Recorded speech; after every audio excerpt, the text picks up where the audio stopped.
Peermade പരുന്തുംപാറയിലെ കയ്യേറ്റത്തിൽ CPM ജില്ലാ സെക്രട്ടറിയുടെ പ്രസ്താവനയ്ക്ക് മറുപടിയുമായി സിപിഐ ജില്ലാ സെക്രട്ടറി കെ സലീം കുമാർ. കയ്യേറ്റങ്ങൾ നടക്കുമ്പോൾ അത് റവന്യൂ വകുപ്പിന്റെ മാത്രം തലയിൽ കെട്ടിവെച്ച് തലയൂരാൻ ചിലർ ബോധപൂർവം ശ്രമം നടത്തുകയാണ്. കയ്യേറ്റങ്ങൾ തടയാനും അത്തരക്കാർക്കെതിരെ നടപടിയെടുക്കുവാനും പോലീസ് വകുപ്പിനും അധികാരമുണ്ടെന്നുള്ള കാര്യം ആരും വിസ്മരിക്കരുതെന്ന് സലീം കുമാർ പറഞ്ഞു. പരുന്തുംപാറ കയ്യേറ്റത്തിന് റവന്യൂ വകുപ്പ് കൂട്ടുനിൽക്കുന്നതായി കഴിഞ്ഞ ദിവസം സിപിഎം ജില്ലാ സെക്രട്ടറി CB വർഗീസ് കുറ്റപ്പെടുത്തിയിരുന്നു. ഇപ്പൊ ചില ആളുകൾ പറയുന്നത് എന്താ, കയ്യേറ്റം രണ്ടു തരമുണ്ട് എന്നാണ്. അങ്ങനെ ഒരു തരമുണ്ടോ? കയ്യേറ്റത്തിന് രണ്ടു തരമില്ല. കയ്യേറ്റത്തിന് ഒരു തരമേ ഉള്ളൂ. സർക്കാരിന്റെ ഭൂമി ആര് കയ്യേറിയാലും അത് ചെറുതും വലുതുമാണെങ്കിൽ അത് കയ്യേറ്റം തന്നെയാണ്. ചെറിയ കയ്യേറ്റക്കാരുടെ പേര് പറഞ്ഞുകൊണ്ട് അല്ലെങ്കിൽ അവരെ സംരക്ഷിക്കാൻ എന്ന പേര് പറഞ്ഞുകൊണ്ട് വൻകിട കയ്യേറ്റക്കാരെ ഒഴിപ്പിക്കാൻ പാടില്ല എന്ന നിലപാട് സ്വീകരിക്കുന്ന ആര് രംഗത്ത് വന്നാലും അതിനോട് അനുകൂലിക്കുന്ന പാർട്ടിയല്ല കമ്മ്യൂണിസ്റ്റ് പാർട്ടി.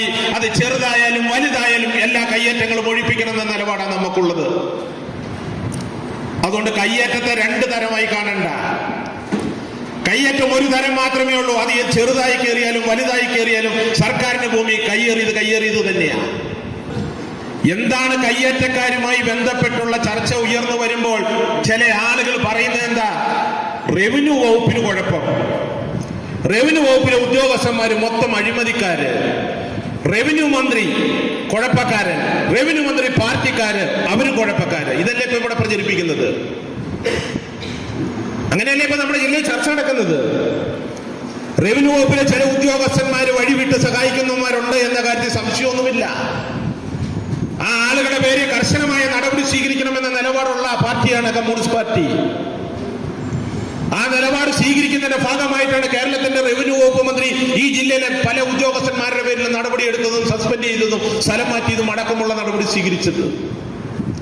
എന്നാൽ ഒരു കാര്യം ചോദിക്കട്ടെ, ഇത് റവന്യൂ വകുപ്പിലെ ഉദ്യോഗസ്ഥന്മാര് മാത്രമാണോ കയ്യേറ്റക്കാരെ സഹായിക്കുന്നത്? കയ്യേറ്റ ഭൂമിയിൽ വൻകിട കെട്ടിടങ്ങൾ പണിയുവാൻ വേണ്ടി അനുമതി കൊടുക്കുന്നത് തദ്ദേശ സ്വയംഭരണ വകുപ്പല്ലേ, പഞ്ചായത്ത് സെക്രട്ടറിമാരടക്കമുള്ളവരല്ലേ?